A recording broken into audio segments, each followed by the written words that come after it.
प्यारे बच्चों नमस्ते। आज हम पदार्थ की परिभाषा और हमारे आसपास के पदार्थ के बारे में जितने हम गुण पढ़ेंगे थे उससे ज़्यादा गुण पढ़ेंगे। ठीक है। हमारा पदार्थ का अगला गुण है पदार्थ के कण एक दूसरे को आकर्षित करते हैं। अगर आप सोचें कि पत्थर जो छोटे छोटे कणों से मिलकर बना है तो वो सब कण मिलकर इकट्ठे कैसे रह रहे हैं। होना तो ये चाहिए कि जैसे ही वो कण इकट्ठे हो रहे हैं उसके तुरंत बाद वो फैल जाने चाहिए, लेकिन पत्थर में ऐसा नहीं होता। पूरे का पूरा पत्थर सारे कणों को आपस में समेटे रखता है। इसी तरह से लकड़ी का कोई टुकड़ा या लोहे का कोई टुकड़ा, इन सब के कण आपस में जुड़े रहते हैं। तो ये जो कणों का आपस में जुड़े रहना है ये भी पदार्थ का एक गुण है। जो पदार्थ है उसके जितने भी कण हैं सभी कणों के अंदर एक प्रकार का आकर्षण बल होता है। आकर्षण मतलब एक दूसरे के प्रति खिंचाव। तो ये कण एक विशेष बल द्वारा एक दूसरे को आपस में पकड़े रखते हैं, जिसकी वजह से ठोसीय वस्तु जो है पत्थर, लकड़ी इत्यादि, इनके कण फैलते नहीं हैं बल्कि एक ही जगह पर इकट्ठे रहते हैं। इसको आप इस तरह से भी समझ सकते हैं। अरुणाचल प्रदेश की दिबांग घाटी है, वहाँ पर एक नृत्य होता है ईद मिशमी। ये बिल्कुल हमारी पहाड़ी नाटी की तरह ही है, जिसमें प्रतिभागी हैं वो एक दूसरे को पीठ के पीछे से हाथों से पकड़ कर रखते हैं। अब आप एक दूसरे को तीन तरह से पकड़ सकते हैं। पहला, एक दूसरे को पीठ के पीछे हाथ ले जाकर कस के पकड़िए।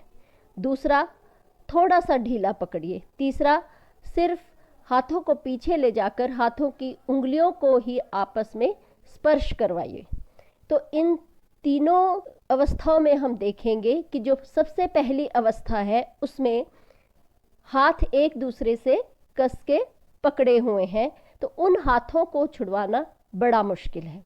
लेकिन दूसरी अवस्था में जिसमें हाथ थोड़े से ढीले हैं उसमें हम हाथ छुड़वा सकते हैं, लेकिन जहां उंगलियां ही स्पर्श कर रही हैं उस दशा में हाथ बड़ी आसानी से एक दूसरे से अलग हो जाते हैं। तो ये आप इस तरह से समझ सकते हैं कि जो पदार्थ है उसमें जो ठोस है वो पहली अवस्था की तरह है, जिसमें कि हाथ बिल्कुल आपस में कसकर पकड़े हुए हैं। दूसरी अवस्था है हमारी द्रव अवस्था, जिसमें हाथ थोड़े ढीले से हैं। और तीसरी अवस्था है हमारी गैसीय अवस्था, जिसमें कि केवल उंगलियां ही आपस में स्पर्श कर रही हैं। इसका अर्थ ये हुआ कि जो ठोस वस्तुएं हैं उनके कणों में जो आकर्षण बल है वो बहुत ज़्यादा होता है, तरल पदार्थों में थोड़ा कम होता है और गैसीय पदार्थों में बहुत ही कम होता है।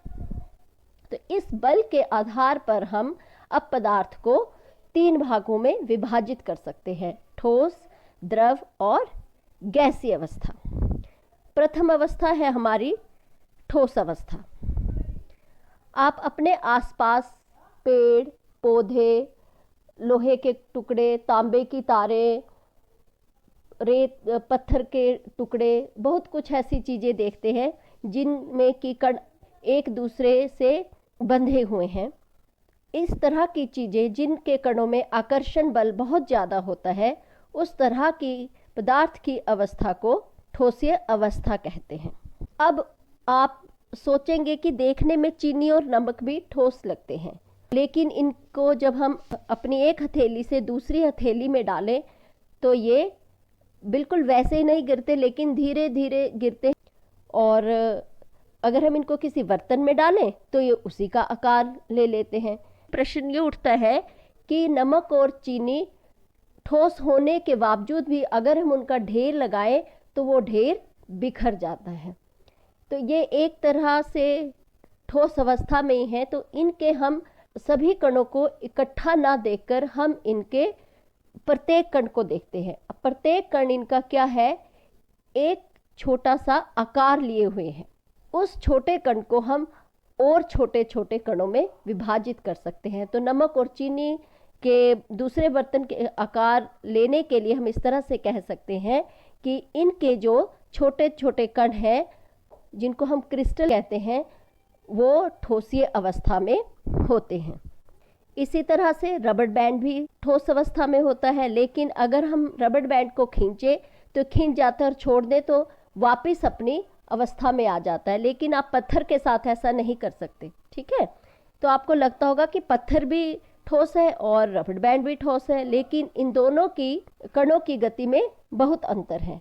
तो रबड़ बैंड में क्या है कि उसके कण थोड़े थोड़े एक दूसरे से दूर होते हैं, तो जब हम उसको बाहर से बल लगाते हैं तो वो कण आपस में जुड़ जाते हैं, अर्थात उनमें आकर्षण बल बढ़ जाता है। इसी तरह से स्पंज को भी आप बाहर से देखें तो वो एक टुकड़ा सा लगेगा, लेकिन जब हम उसको दबाते हैं तो वो दब जाता है, लेकिन पत्थर को आप दबाएं तो पत्थर नहीं दबता। होता क्या है, पत्थर में जो कण है एक दूसरे के इतने करीब होते हैं कि उनके बीच खाली जगह बहुत कम होती है, लेकिन स्पंज के जो कण हैं उनके बीच खाली जगह थोड़ी ज़्यादा होती है। तो जब हम स्पंज के टुकड़े को दबाते हैं तो ये कण उस खाली जगह को घेरते हैं और एक दूसरे के पास आ जाते हैं और स्पंज आपका एक ठोस वस्तु की तरह व्यवहार करने लगता है। अगली अवस्था है आपकी द्रव अवस्था। आपने बहता हुआ पानी या खांसी की दवाई देखी होगी जो पानी की तरह ही बहती है। तो इस तरह की वस्तुएं जो बहती हैं उनकी अवस्था को हम द्रव अवस्था कहते हैं और उनको हम द्रव कहते हैं, या हम उनको तरल भी कहते हैं। तरल मीन्स जो बहे। ठीक है, अब तरल अवस्था में जो आकर्षण बल है कणों के बीच वो ठोसी अवस्था से थोड़ा कम होता है और ये तरल एक स्थान से दूसरे स्थान की तरफ जा सकते हैं। और हमेशा याद रखिए कि कोई भी तरल वस्तु हमेशा ऊपर से नीचे की तरफ बहती है, ना कि नीचे से ऊपर की ओर। ये हमारी पृथ्वी की गुरुत्वाकर्षण शक्ति की वजह से होता है। जो द्रव्य वस्तु हैं वो अपने में ऑक्सीजन भी घोल सकती हैं, जैसे जो मछलियां हैं वो पानी के अंदर सांस लेती हैं क्योंकि वो पानी के अंदर घुली हुई ऑक्सीजन को प्रयोग करती हैं। अगली अवस्था है गैसीय अवस्था। गैस आपको पता ही है क्या होती है। जैसे हम सांस लेते हैं तो ऑक्सीजन को अंदर करते हैं, कार्बन डाइऑक्साइड बाहर करते हैं। या आपने चूल्हा जलता हुआ देखा होगा, उसमें धुआं उठता है, वो भी गैस है।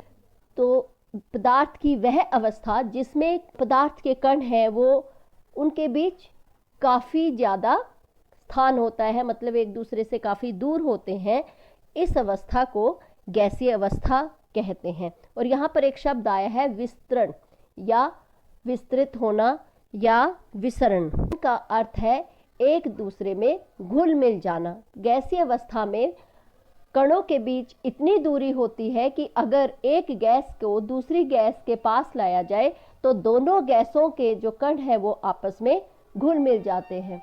उदाहरण के लिए आपने सुना होगा पानी दो गैसों का मिश्रण है। तो पानी किन किन गैसों का मिश्रण है?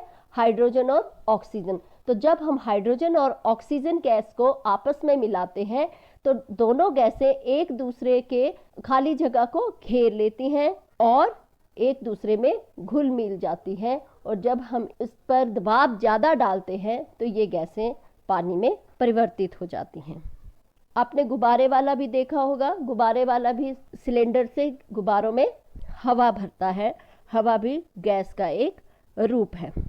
गैस के कण क्योंकि दूर दूर होते हैं तो गैसीय पदार्थों को हम दबाव के द्वारा उनके कणों को एक दूसरे के पास ला सकते हैं, जिसको हम संपीड़न कहते हैं। संपीड़न मतलब पदार्थ के कणों के ऊपर दबाव डालकर उनके बीच में आकर्षण बल पैदा करना। अब ये एक प्रयोग दे रहा है कि आप एक सिरिंज लीजिए और उसके पिस्टन को आसानी से अंदर डालने के लिए उसमें थोड़ी सी वैसलीन लगा दीजिए। वैसलीन क्या करेगी? वैसलीन पिस्टन और सिरिंज के बीच जो घर्षण बल है उसको कम कर देगी। उस वजह से जो पिस्टन है वो आसानी से सिरिंज के अंदर घुस जाएगा। अब इसमें आप ऐसा करिए, पहले दशा में आप इसमें सिरिंज में रेत भर दीजिए और ऊपर से पिस्टन लगा के उसको दबाइए। जब आप पिस्टन दबाएंगे तो आप देखेंगे कि जो रेत है वो ज़्यादा नीचे तक नहीं जाएगी। सिरिंज से रेत निकाल दीजिए और इसमें अब आप साफ करके सिरिंज को पानी भर दीजिए। अब फिर से पिस्टन को दबाइए। इस अवस्था में भी आप देखेंगे कि पिस्टन थोड़ा सा आगे को दबेगा। अब पानी को निकाल दीजिए। अब इसमें हवा भर दीजिए। पिस्टन को दबाएंगे तो आप देखेंगे पिस्टन काफ़ी नीचे तक दब जाता है। वो इसलिए क्योंकि रेत के केस में कण एक दूसरे के पास है और उनका आकर्षण बल ज़्यादा है, इसलिए आप उनको बहुत ज़्यादा नहीं दबा सकते। पानी की दशा में जो आपके कण है वो थोड़े एक दूसरे के नज़दीक है, उस अवस्था में आपका पिस्टन थोड़ा आगे चला जाएगा। लेकिन हवा के केस में, गैस के केस में कण एक दूसरे से बहुत दूर दूर है। जैसे ही आप पिस्टन को दबाकर गैस के ऊपर दबाव बढ़ाते हैं तो पिस्टन आपका काफ़ी आगे तक चला जाता है, यानी कि आपके पदार्थ के, गैस के, हवा के कणों में संपीड़ितता आ जाती है। संपीड्यता मतलब वो एक दूसरे के नज़दीक आ जाते हैं, उन पर दबाव बढ़ता है। क्योंकि गैसीय अवस्था में कण एक दूसरे से दूर होते हैं, इसलिए उनकी गति अनियमित होती है, अर्थात वो एक स्थान से दूसरे स्थान जाने के लिए बिल्कुल आज़ाद होते हैं और वो बहुत जल्दी से एक स्थान से दूसरे स्थान की ओर विचलित होते हैं। उदाहरण के लिए अगर आप घर के एक कोने में अगरबत्ती जलाएं तो उसकी खुशबू चारों तरफ फैल जाती है। वो इसलिए क्योंकि जो अगरबत्ती से निकलता हुआ धुआं है, उसके जो कण हैं वो हवा में विसरित हो जाते हैं, हवा में घुल मिल जाते हैं और हवा के द्वारा वो एक स्थान से दूसरे स्थान की ओर चले जाते हैं। आज का विषय यहीं पूरा हुआ। धन्यवाद।